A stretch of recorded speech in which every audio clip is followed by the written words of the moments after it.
Hey everybody, happy Friday. I am back with another edition of the Friday 5. Last week we talked about 5 foods that you should be including this year.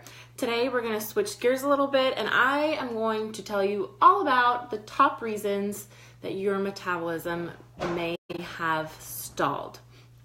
So this is something that I get a lot. Sometimes we refer to it as like reaching a plateau.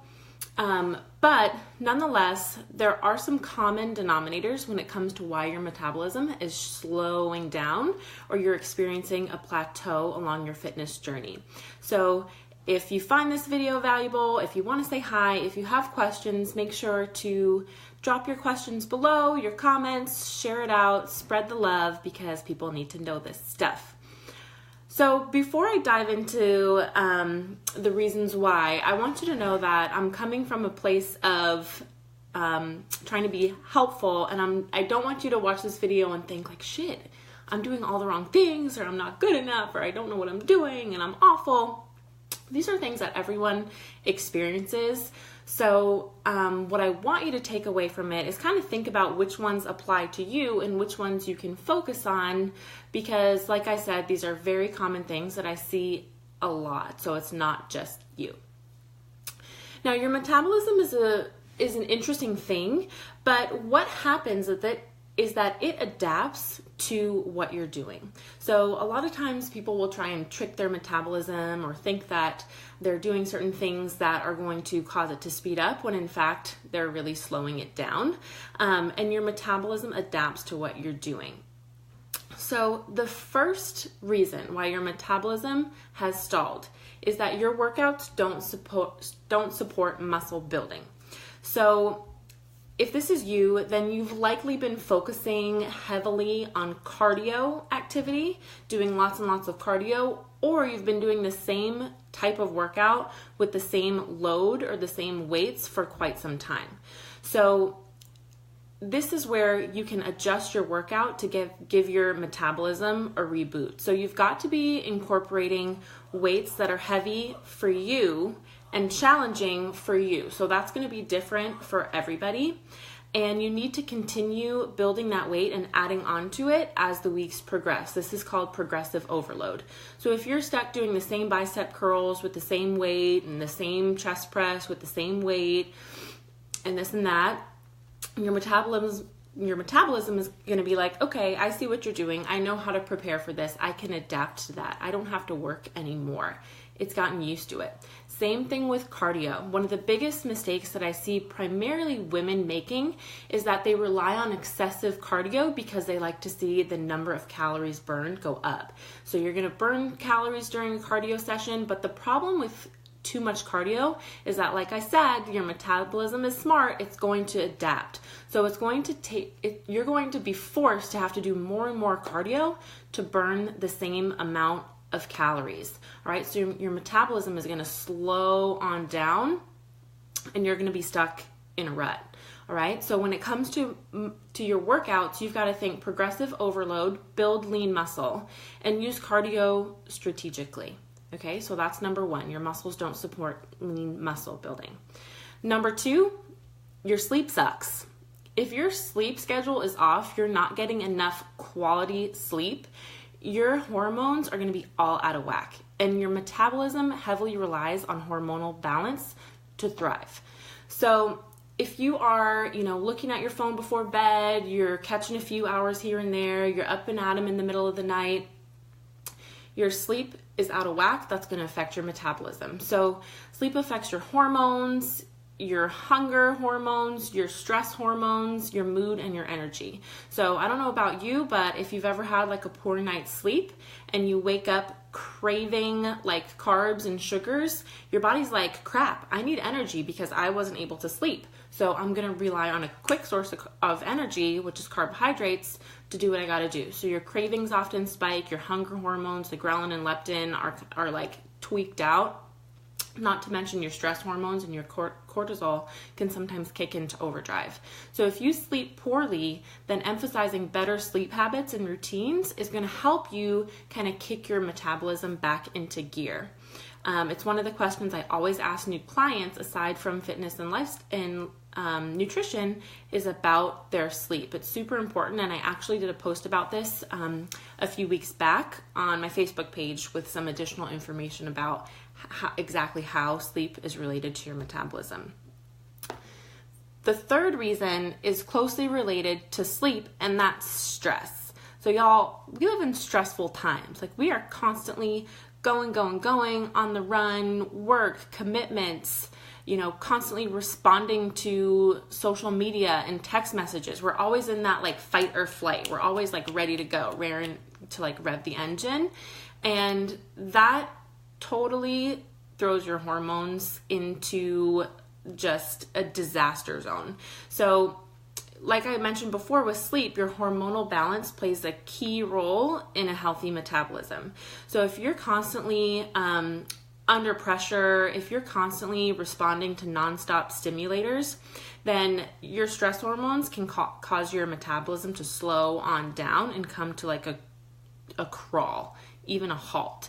Stress can contribute to you storing fat, and yes, excess exercise counts as stress. Exercise is a stressor on the body, so if you go too far with it and are over exercising, same idea. Stress, hormones, absolute disaster for your metabolism. So you want to prioritize stress management and just chillaxing, having time away from your phone, just breathing, calming yourself down, setting those boundaries, and dealing with stress. Now, we all have like some stress, and a healthy level is okay, and that's normal. But when it's constant and when you're constantly under pressure, that's when it's bad news. The fourth one has to do with your nutrition, and that is that your caloric intake is not optimal. So either you're under eating for your goals, meaning you're in too much of a caloric deficit, or you're overeating for your goals and you're in too much of a surplus. So both of these scenarios can result in your metabolism functioning suboptimally. So a few things that I see pretty often, these are probably the most common one, is number one, people are overeating over an extended amount of time. So I'm not talking like a week at a time, even 2 weeks, maybe 3 weeks pushing it. But once you are under eating, you're under consuming calories for an extended amount of time, that's going to wreak havoc on your metabolism. And the second one that I see is people underestimate how much they eat, and you're actually overeating. So sometimes this happens like when you think you're being so good during the week and you're consuming like 1,200 calories, and then the weekend comes along and next thing you know, it's like 10,000 calorie challenge time and you're going ham on, drinks and food and whatever. And you think because you were so low during the week that it was fine on the weekend, when actually you got to look at your caloric intake over the period of a week. And if it's 10,000 calories, on Saturday and Sunday, that's going to throw off your whole weekly average. Portion sizes are huge too. We absolutely underestimate like our portion sizes. So you think that you're eating a tablespoon of peanut butter and it's 3. You think that you're eating 4 ounces of chicken and it's 7. So this can happen with, clean foods, healthy foods, and it can also happen with treat or cheat foods. Either way, if your calories are too far over or too far under, your metabolism is not going to be happy with you. So finding that caloric intake that's optimal for you, for your goals, is really, really important. There is definitely some truth to when people say it's calories in versus calories out. So if you don't have that aligned, especially over an extended period of time, then your metabolism will suffer. All right.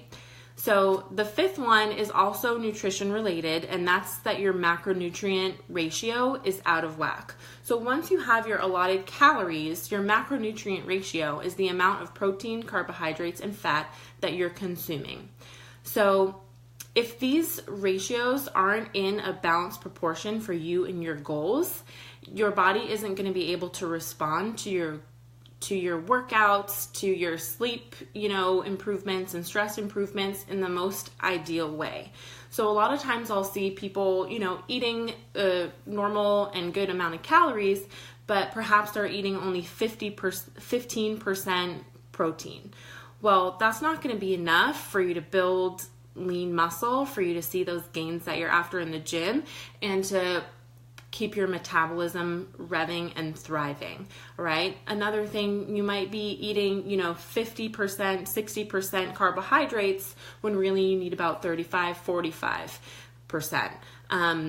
Excess carbohydrates, it's either going to your muscles or it's going to your fat stores. So if that's not aligned, if that's not optimal for you or your goals, then your metabolism, like I said, is not going to be doing what it needs to do to function smoothly. All right, so establishing the proper macronutrient balance for you is key, and it's going to help you ensure that your metabolism can run at its prime, which is what we all want. We want a healthy, thriving metabolism. All right, so a little review. We've got number 1, and that is that your workouts don't support muscle building. Number 2, your sleep sucks. Number 3, you be stressed. And number 4, your caloric intake is not optimal. Number 5, your macronutrient ratio is out of whack. So those 5 factors are the most common reasons why people reach a plateau or their metabolism is starting to slow down. So you got to look at each of those factors and think about which ones apply to you. I actually have a quick form that I'll link in the comments so that if you want some additional clarification or you have more in-depth questions about that, you can shoot them my way. But definitely be sure to, post any questions that you have about these in the comments. My guess is that one or more of them apply to many people out there. I see it a lot and I've experienced some myself. So it's all good, but just knowing what your body is doing and identifying where you can afford to make some tweaks and changes can make all the difference, all right? So I hope you found this helpful. Definitely be sure to share it out and let me know if you have any questions, and I'll talk to you guys soon. All right, much love.